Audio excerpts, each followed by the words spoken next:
The high desert of the Arizona Territory keeps its secrets buried deep. For Elara Vance, solitude wasn't a choice.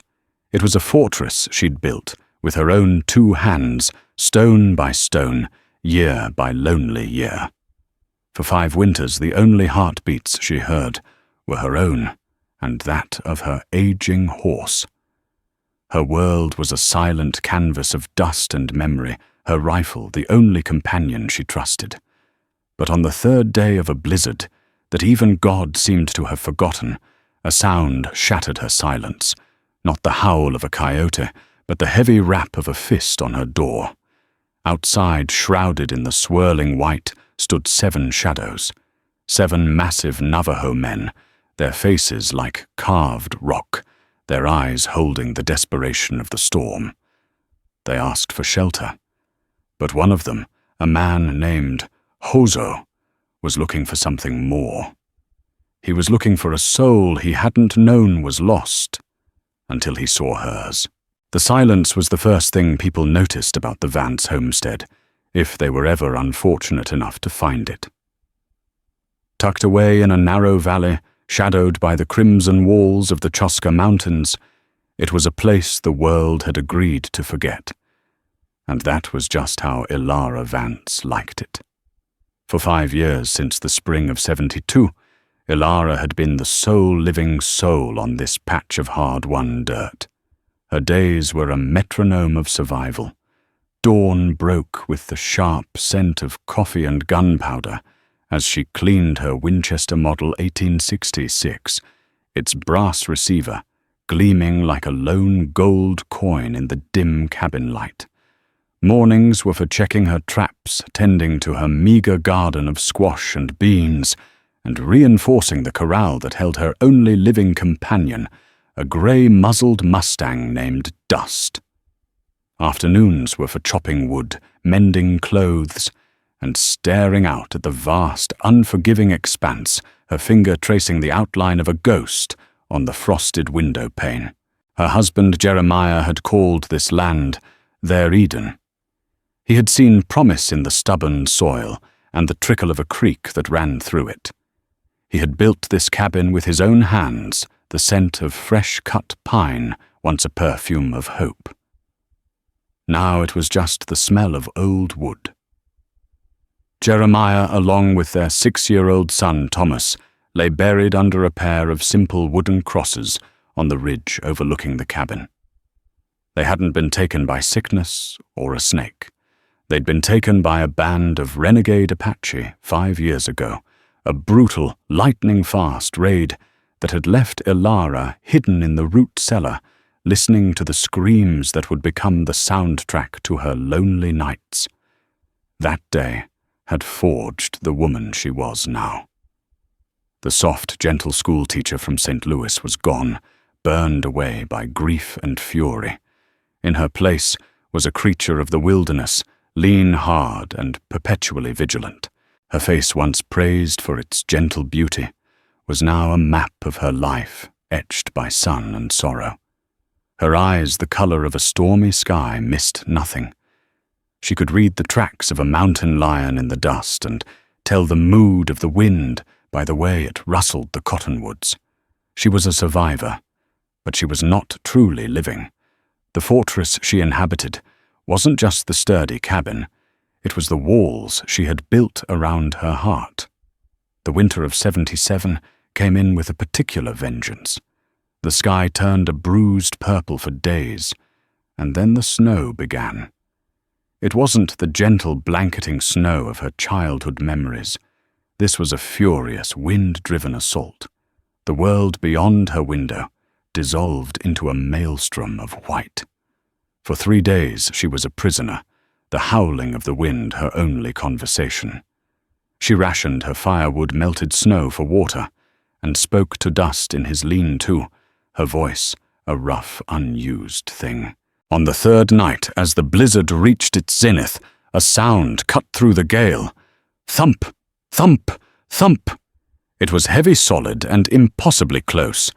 Elara froze her hand instinctively, reaching for the Winchester propped against her chair. It wasn't the wind. The wind screamed. It didn't knock.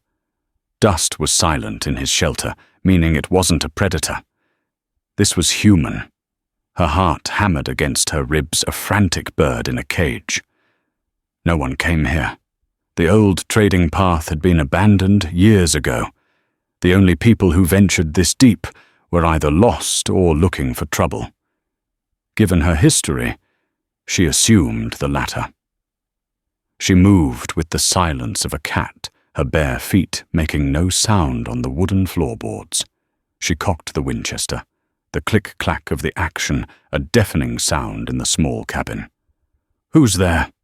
She called out, her voice a low, dangerous growl.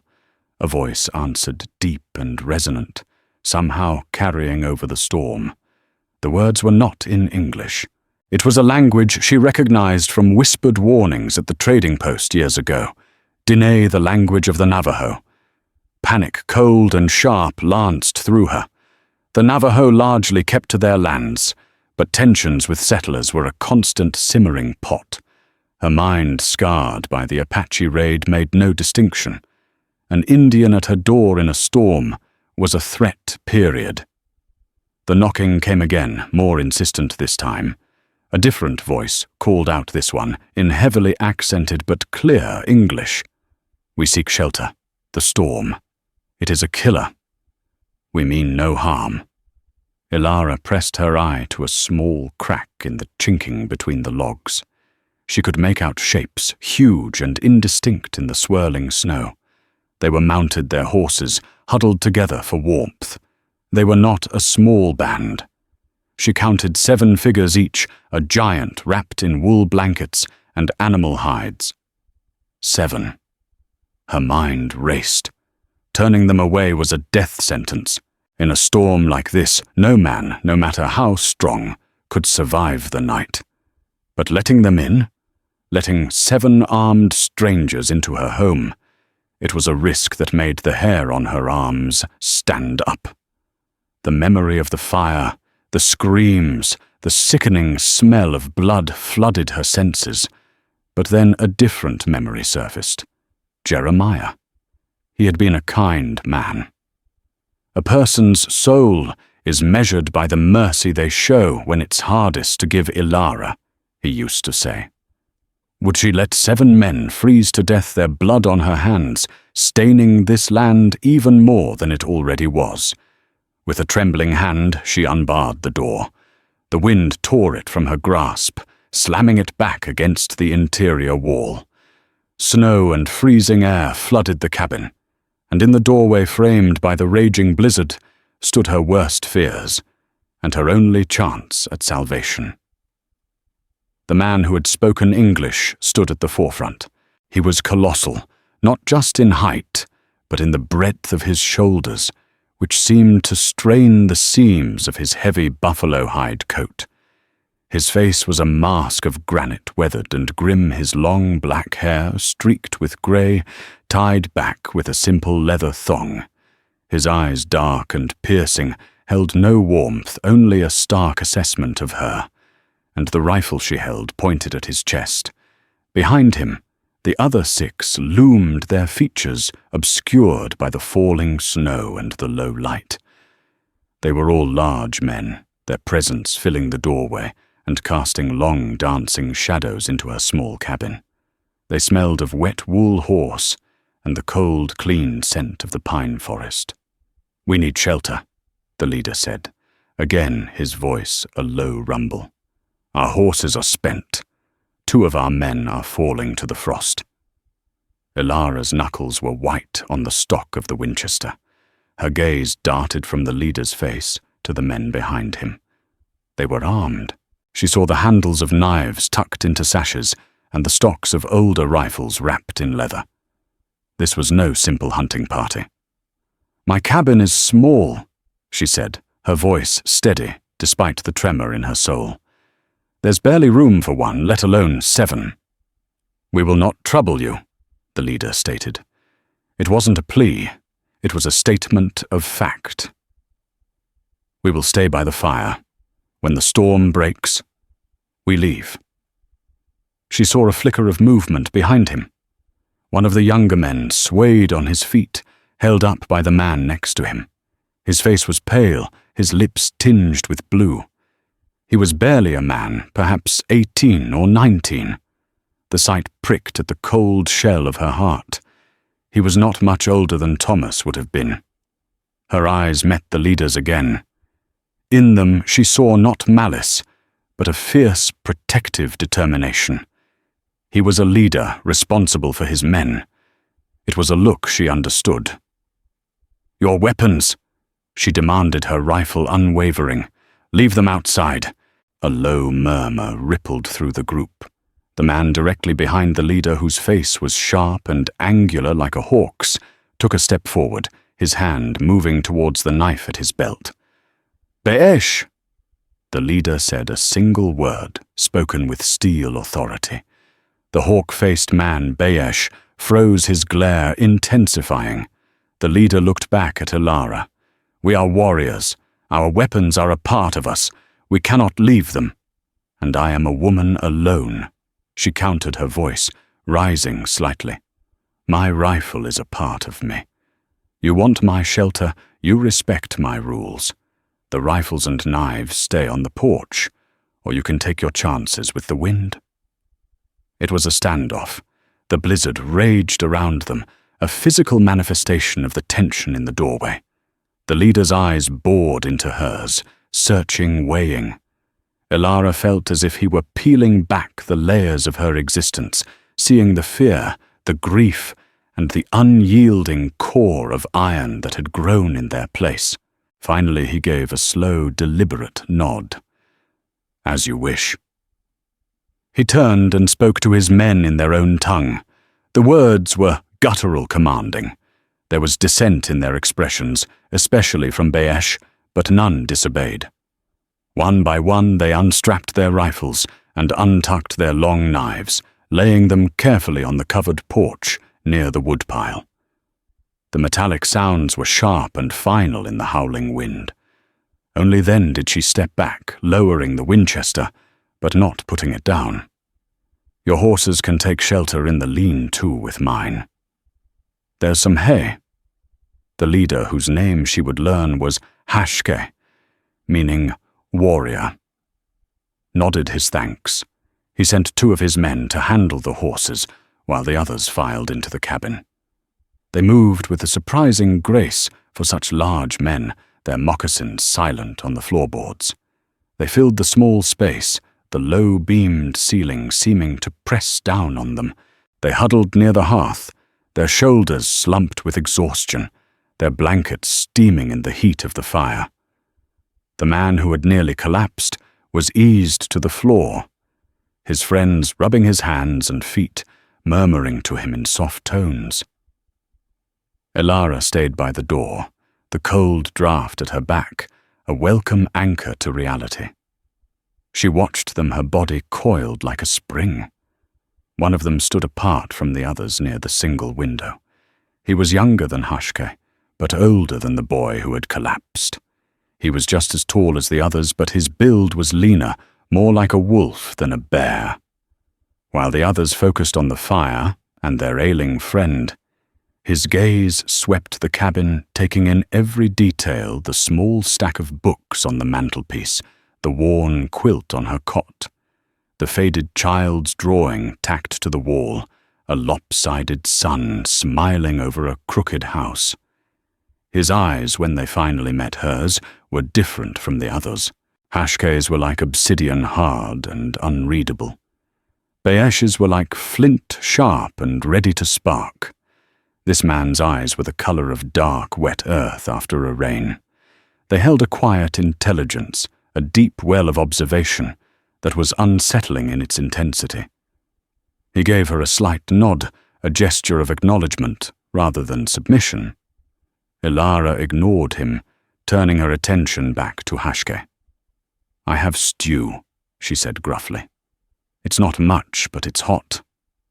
Hashke looked up, a flicker of surprise in his stoic expression. "You are generous."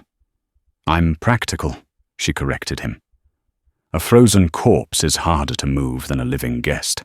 There are bowls on the shelf. You serve yourselves." She ladled the thick rabbit stew into her own bowl and retreated to the farthest corner of the cabin, her back against the solid logs, the Winchester resting across her lap. She ate slowly, her eyes never leaving them. The Navajo men ate with a quiet, desperate hunger. They shared the bowls, passing them with silent gestures. They spoke little, their exhaustion a heavy blanket in the room. The man with the gentle eyes, Hozo, brought a bowl of stew to the sick youth, whose name was Tishchili, or Little Bird. He coaxed the boy to eat, speaking to him in their language, with a voice that was soft and musical, a stark contrast to Hashke's commanding tone. As the night wore on, the storm didn't abate. The men settled down, wrapping themselves in their blankets and sleeping on the floor around the hearth. They fell asleep as quickly and completely as animals, a testament to their bone-deep weariness. All except two. Hashke sat with his back to the wall opposite Ilara, his eyes closed, but his posture alert. He was not truly asleep, and Hozo, the quiet observer, sat sketching in a small, leather-bound book with a piece of charcoal from the fire. He didn't look at her, but Ilara felt his awareness of her as a tangible thing. He sketched the flames, the sleeping forms of his brothers, the grain of the wooden floor. There was a stillness about him, a focus that was both peaceful and powerful. Hours passed in silence, marked only by the roar of the wind and the crackle of the fire. Ilara's initial panic had subsided, replaced by a weary, vigilant tension. These were not the monsters from her nightmares. They were just men caught in a storm, same as her, but the trust was a chasm between them, as wide and deep as the canyons that scarred this land. As she watched the sleeping giants in her home, she clutched her rifle tighter. The treaty for the night was unspoken, but clear. She gave them shelter, and they allowed her to live. Tomorrow, when the storm broke, was another matter entirely. The blizzard did not break the next day, nor the day after. The world remained a churning vortex of white, imprisoning the 8 unwilling housemates in the small, smoky cabin. The silence of the first night stretched into a palpable living entity, thick with suspicion and unspoken questions. Ilara maintained her routine with a rigid discipline that bordered on obsession. She rose before dawn, stoked the fire, and made coffee, acutely aware of the 7 pairs of eyes that followed her every move. She portioned out their dwindling food supply with grim fairness, a strip of jerky, a small piece of hardtack, a cup of broth. She said little, using gestures and single words. Wood, water, food. The Navajo in turn established their own rhythms. They were deferential to Hashke, who directed their quiet industry. 2 of them, a broad, placid man named Ayo-at-e, Beloved One, and the sharp-eyed Baesh, would venture out into the storm's fury for short periods, their bodies braced against the wind to bring in more firewood from the porch and check on the horses. They moved with an economy of motion that spoke of a life lived in harsh conditions. They never complained. Tishchili, the young man who had collapsed slowly, recovered his strength under the watchful eye of Hozo. He remained quiet, his eyes wide, with a mixture of fear and awe for the solitary white woman who moved with the confidence of a wolf in her own territory. Mistrust was the air they breathed. Baesh in particular watched Ilara with open hostility. His gaze lingered on her Winchester, on the way her hand never strayed far from its stock. He saw her as a threat, a Bilagayana who could turn on them at any moment. Ilara felt his animosity like a physical touch and returned it in kind. Her own prejudice, born of trauma, painted them all with the same brush. In her mind, their silence was the quiet before an attack, their guttural language the plotting of her demise. She slept in short, fitful bursts, sitting upright in her chair, the rifle heavy across her lap. Yet amidst this landscape of suspicion, Hosho was a quiet anomaly. Unlike the others who seemed to view the cabin as a mere temporary shelter, Hosho seemed to see it. He noticed the careful way she had repaired the handle of a cast-iron pot. He saw the worn spine of the Shakespeare collection on her mantel, a relic of her past life. And he spent hours looking at the child's drawing of the smiling sun. On the third day, the silence was broken by a new sound, the sharp, rhythmic scraping of charcoal on paper. Hosho was sketching again. He wasn't drawing the fire this time. He was drawing the interior of the cabin, his long fingers moving with a fluid grace. Ilara watched him from the corner of her eye, feigning indifference. She saw him render the stone hearth, the rough-hewn table, the very texture of the log walls with a precision that was startling. He was not just a warrior. He was an artist. Later that afternoon, a section of the corral fence, burdened by a heavy drift of snow, finally gave way with a loud crack. The sound sent Ilara bolting to her feet, rifle raised, her heart pounding. Hashke rose slowly. "The horses," he said, his voice calm. "I'll fix it," Ilara snapped, pulling on her heavy coat. "You will not go alone," Hashke stated. "Beesh, Ayoatei, go with her." "I don't need your help," she retorted, her independence a shield. "It is not a request," Hashke said, his tone leaving no room for argument. "Our horses are in that corral as well. We will secure it together." The air outside was a physical blow, the wind stealing the breath from her lungs. The snow was waist-deep in places. She waded through her two silent guardians behind her. The work was brutal. The cold seeped into her bones, numbing her fingers until she could barely grip the hammer. The wind tore at the replacement rails, threatening to rip them from her grasp. Beesh worked with a sullen, violent energy, his anger directed at the wood and the storm. But Ayorte, the gentle giant, was a rock. He held the heavy post steady without a word, his immense strength making the difficult task possible.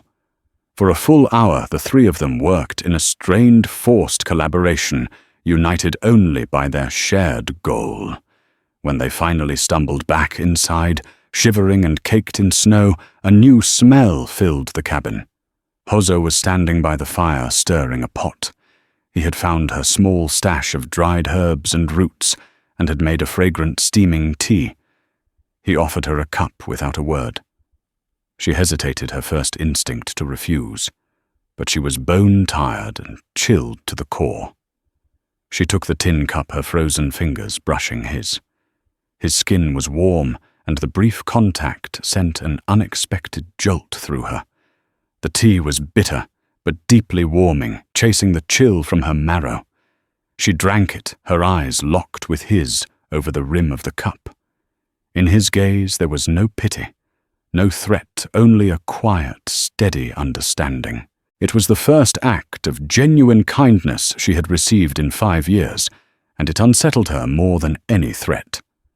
Later that night, the storm seemed to howl with renewed fury.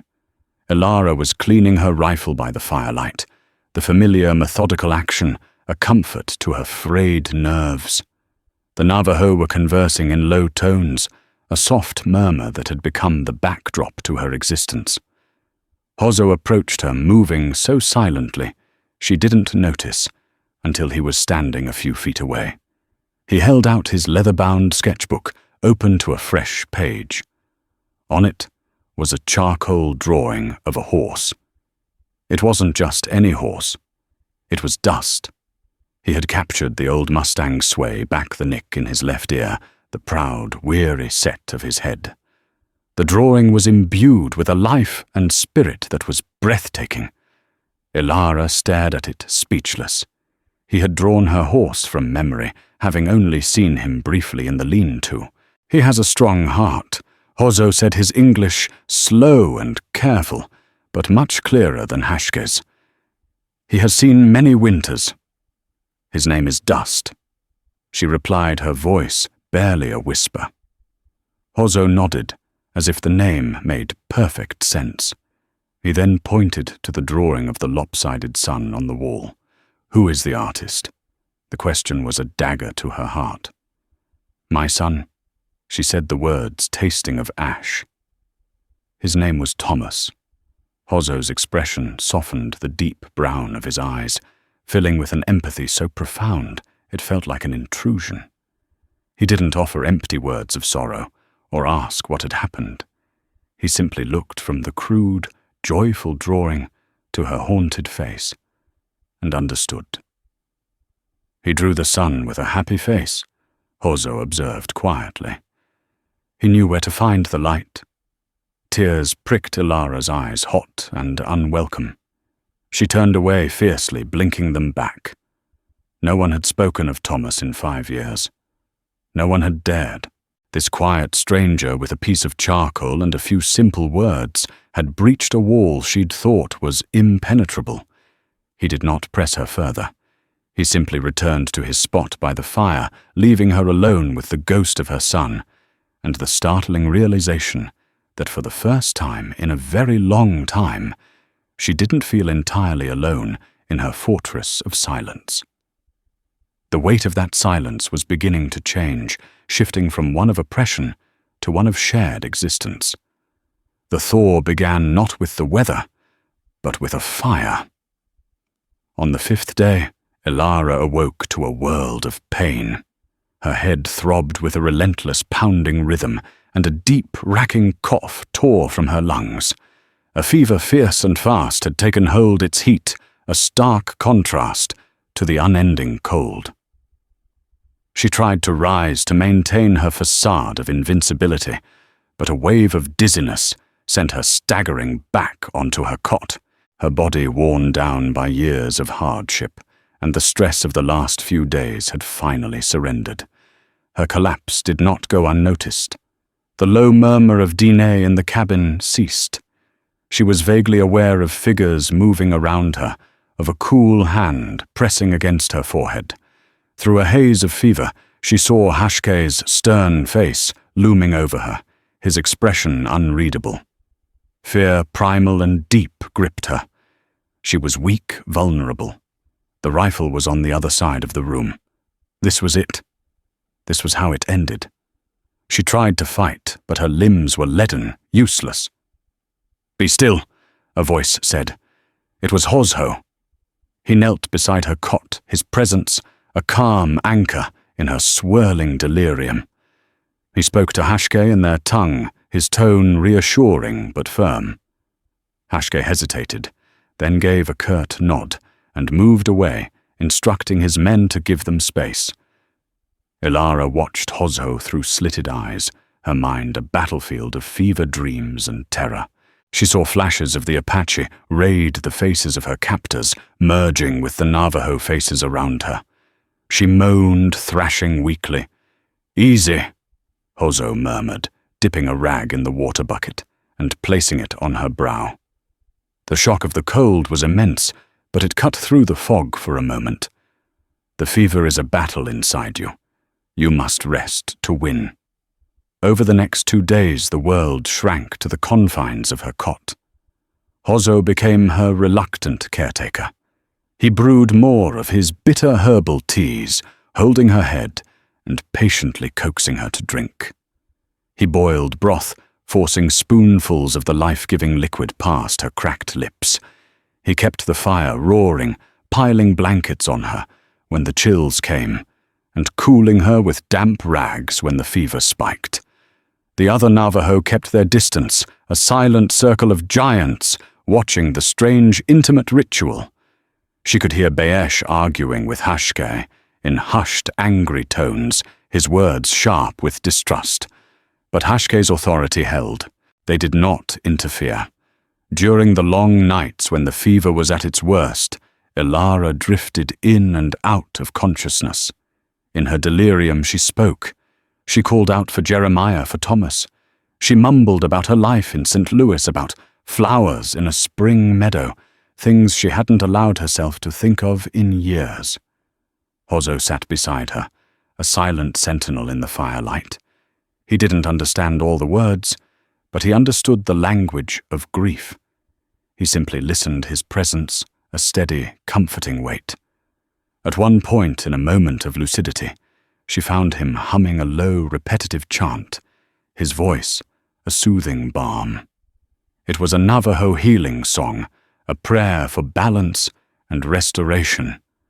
She didn't know the meaning, but she felt the intent. It was peace. It was healing. It was hope. "Why?" She croaked, her throat raw. "Why are you helping me?" Hozo paused his humming.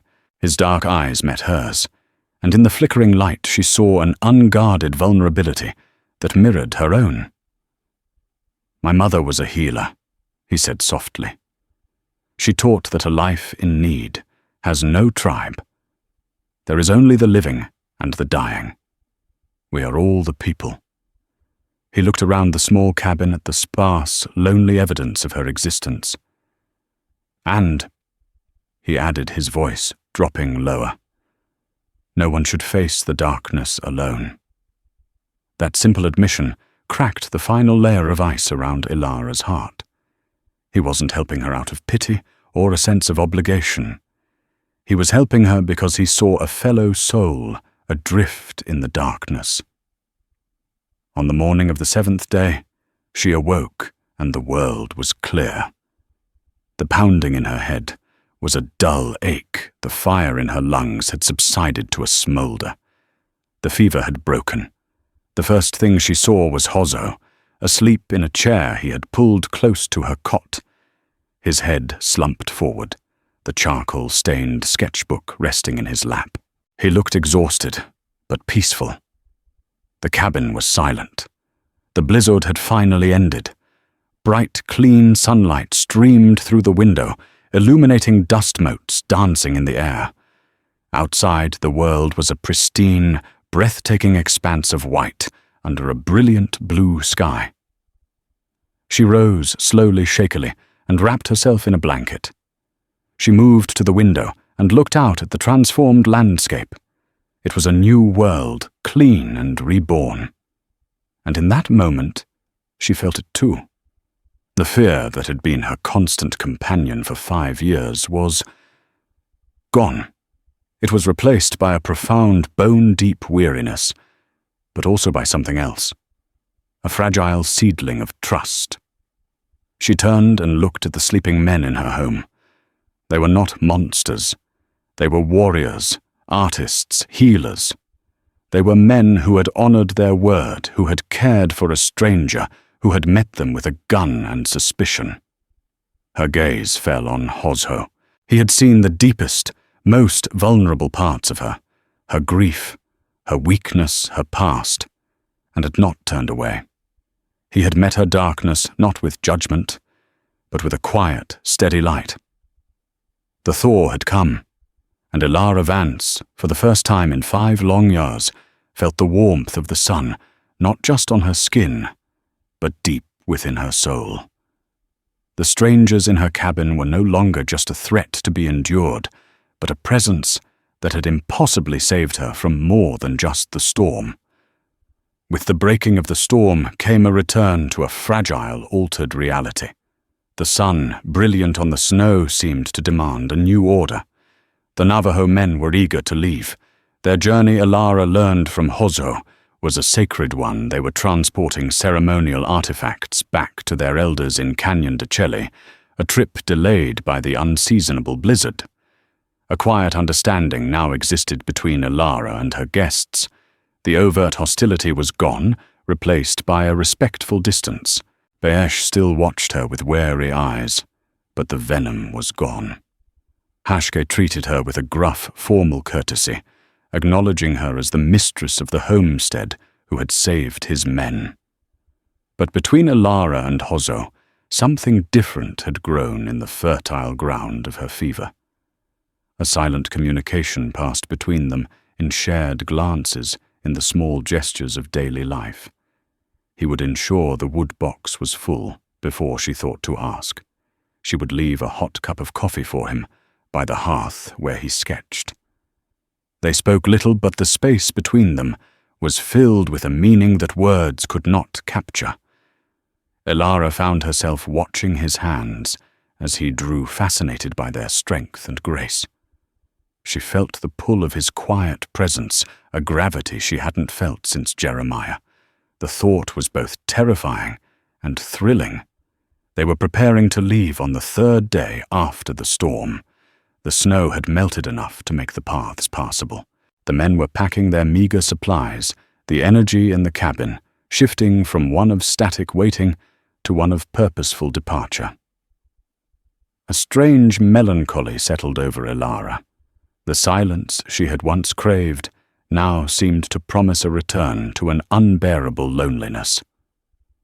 It was then that she heard the sound of approaching horses, not the soft tread of the Navajo mustangs, but the heavy, shod gait of American-bred animals. Instinct took over. "Inside!" she hissed to the Navajo who were loading their packs outside. "Now, and be silent." Hashke's eyes questioned her, but he saw the stark terror on her face and gave a sharp command in Diné. His men melted back into the cabin, their expressions hardening their hands, moving instinctively to where their knives would be. They retrieved their weapons from the porch in a silent, fluid motion. Elara peered through the window. 3 riders were making their way up the valley. The man in the lead was unmistakable. Silas Kane, a portly, florid man whose expensive coat and silver-inlaid saddle couldn't hide the predatory greed in his eyes. He was flanked by 2 hired guns, the Miller brothers Jeb and Caleb men, known for their viciousness and loyalty only to coin. Silas Kane was a land baron from the nearby town of Redemption Gulch. He had tried to buy her land twice before. Jeremiah had sent him packing with a threat.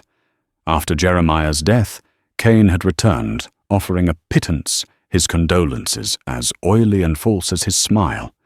She had refused him with the barrel of her Winchester. "Stay back and stay quiet," she whispered to Hashke. "This is my trouble." She took up her position by the door, her rifle in hand, her face a mask of cold resolve. The sickness had left her weak, but adrenaline was a fire in her veins. Kane and his men rode into the clearing, their horses snorting in the cold air. Kane's eyes swept over the homestead, noticing the 7 extra horses in the corral, the packed bedrolls on the porch. A smug, knowing smirk spread across his face. "Well, well, Elara," he called out, his voice oozing false cordiality. "Looks like the lonely widow's been keeping herself some company. Didn't take you for the type to entertain savages."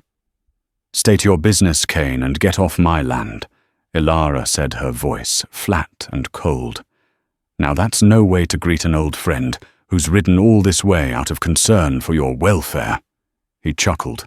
He swung down from his horse, his movements heavy and arrogant. The Miller brothers remained mounted, their hands hovering near their holsters, their eyes scanning the cabin. "I heard about this blizzard," Kane continued, walking closer. "Figured a lone woman like yourself might be in some trouble. Maybe finally ready to sell this worthless patch of rock and come back to civilization.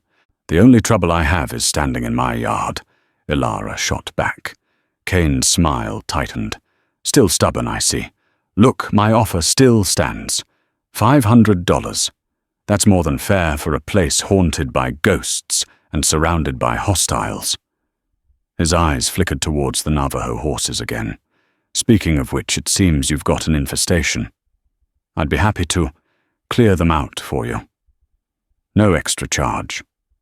Inside the cabin, Hozo heard the English words. Savages, hostiles, infestation. He understood them perfectly. He saw Bayesh's hand tighten on the handle of his knife, his knuckles white. Hashke put a restraining hand on his warrior's shoulder, his own face a thundercloud. "The only thing leaving this property is you, Kane," Elara said, raising her rifle slightly. "Either on your horse or over it." Kane's facade of pleasantry finally dropped. His face turned ugly. "You think you're tough hiding out here, but this land is wasted on you. I have plans for this valley, a new cattle trail, and I won't let some grieving widow or her redskin lovers stand in my way." He took another step. "I know what happened here 5 years ago. A real tragedy. It'd be a shame if something like that were to happen again." The threat was naked, unmistakable. It wasn't just about the land. It was a cruel twisting of the knife in her deepest wound. Jeb Miller, the lankier of the two brothers, uncoiled a rope from his saddle. "Maybe she needs a more persuasive argument, boss."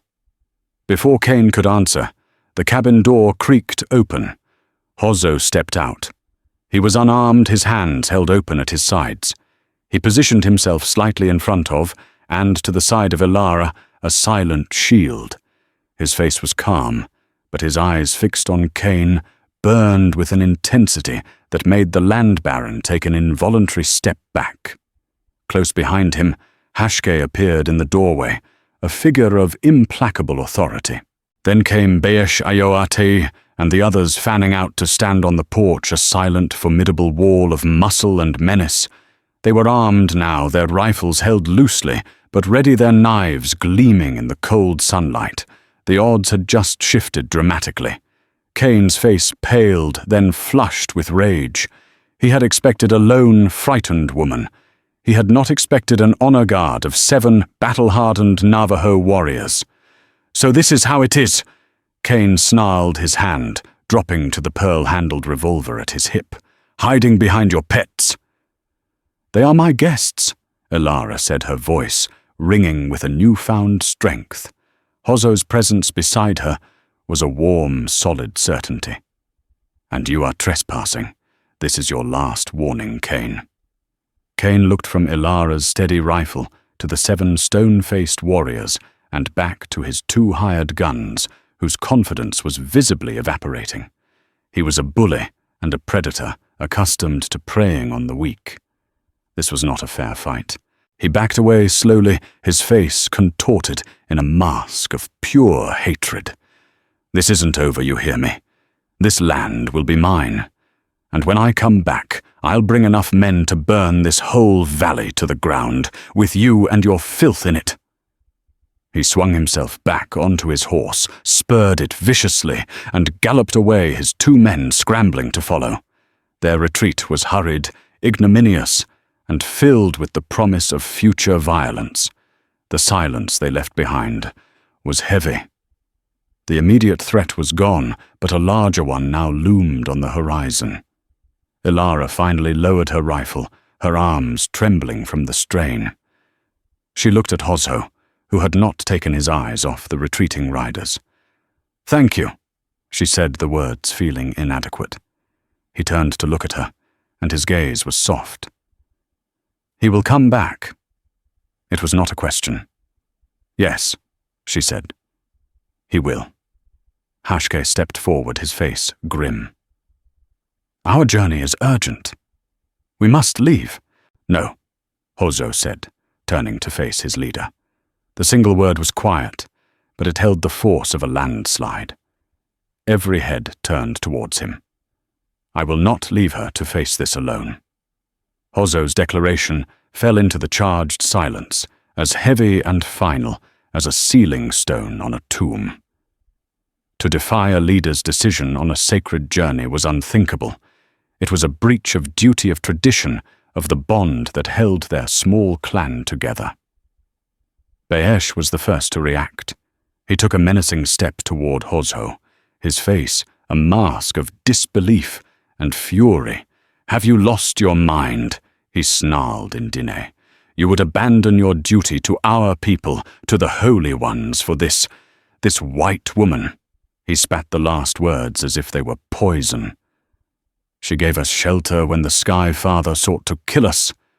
Hozzo replied, his voice calm but unyielding, also speaking in their native tongue. "She fed us from her own dwindling stores. She shared her fire. Honor demands we do not leave her to be slaughtered by that fat man and his dogs. Our honor is to our people, Baesh shot back. Our mission is to return the Jish to the elders. It holds the prayers of our grandfathers. Is her life more valuable than our traditions?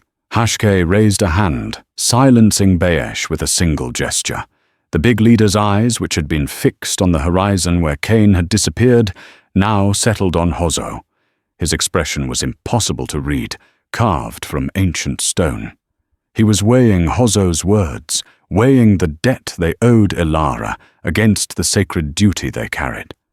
Elara stood frozen understanding, only the raw emotion, not the words. She was the epicenter of a conflict that threatened to tear this band of brothers apart. A part of her, the old solitary part, screamed at her to tell them to go to face Cain's menace alone, as she had always faced everything else. But another newer part of her, the part that had listened to Hozo's healing song in the dead of night, could not bear the thought of him leaving. "Hozo is right," a quiet voice said. It was Ayoate, the gentle giant. He spoke in Diné, his voice a low rumble. The woman showed us the bond of kinship when she had no reason to. To leave her now would be to have no honor. Our ancestors would be shamed. Tisheli. The youth Hozo had nursed back to health nodded in vigorous agreement, his loyalty clear. The other warriors, Natani the tracker and the quiet storyteller She, exchanged uncertain glances. They were caught between their sacred duty and the undeniable truth of Ayoate's words. Hashke walked slowly toward Hozo until they were standing face to face. The air crackled with tension. Hashke was the leader, the warrior, his authority absolute. Hozo was the artist, the healer, but in his eyes was a fire that matched Hashke's own. "You speak of honor," Hashke said in English, his voice a low growl for Elara's benefit. "I speak of survival. That man Cain will not return with 2 men. He will return with 10 or 20. He will bring a private army. We are 7. The odds are long." "I have faced long odds before," Hozo replied simply, his gaze unwavering. "And if we fight this battle," Hashke pressed, "some of us may die. Here, on this woman's land, far from the sacred mountains, for a fight that is not ours. When she opened her door to us in the storm," Hozo said, his voice dropping, becoming intensely personal, "her fight became our fight. That is the path of honor. It is the beauty way."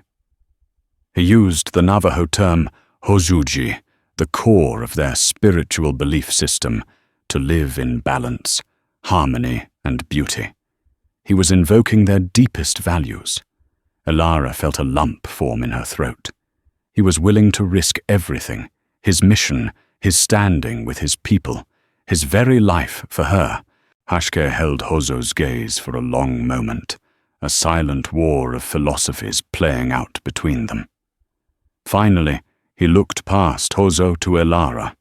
He saw not a weak, helpless woman, but the survivor who had held them all at bay, with an antique rifle. He saw the faint lines of exhaustion around her eyes from her illness, but he also saw the iron in her spine as she stood her ground. And he saw the way she looked at Hozo, and the way Hozo stood before her, as if he were a part of the very earth she stood upon. The stern leader's expression softened almost imperceptibly. He let out a long, slow breath, the air pluming in the cold. He turned back to his men. He spoke in Diné, his voice carrying the weight of final command. "Ayoate is right. Hozo is right. We were strangers and she took us in. We were dying and she gave us life. Our debt is here on this land. We will not leave until this shadow has passed." He looked directly at Baesh. "The Jish will be protected, and so will this home. This is my word." Baesh stared at his leader, his jaw tight with dissent. But he would not disobey a direct command. He gave a sharp, angry nod and turned away to stalk towards the corral, his frustration palpable. The others, however, visibly relaxed their expressions, turning to ones of grim resolve. A decision had been made. A line had been drawn in the snow. The sacred journey was postponed. A new, more dangerous one had just begun. Hozo turned back to Ilara, his relief a visible thing. The burning intensity in his eyes softened into something warm and deeply personal. "We will stay," he said. "You don't have to do this," she whispered, her voice thick with emotion. "This isn't your fight." He reached out, and for the first time he touched her, his fingers gently brushing a strand of hair from her face. His touch was electric, a spark of life in the cold air. "When I was lost in the storm," he said, his voice so low it was only for her, "I was looking for shelter from the snow." He paused, his thumb lightly tracing her jawline. "But I think, Ilara Vance, my spirit was looking for you." In that moment, under the vast, silent sky, surrounded by warriors preparing for battle, Ilara knew that the fortress around her heart had not just been breached, it had crumbled into dust. And in its place, something new and terrifyingly beautiful was beginning to grow. The wait was short. On the third morning, as the sun cast long blue shadows across the snow, a lookout's cry from the ridge announced the arrival of the enemy. Silas Kane rode at the head of a dozen hired guns, their faces hard and pitiless. They charged forward with arrogant confidence, expecting to overwhelm a single woman. "I gave you your chance, Vance," Kane bellowed, his voice echoing in the still air. "Now I'll burn you out and plow this land with salt."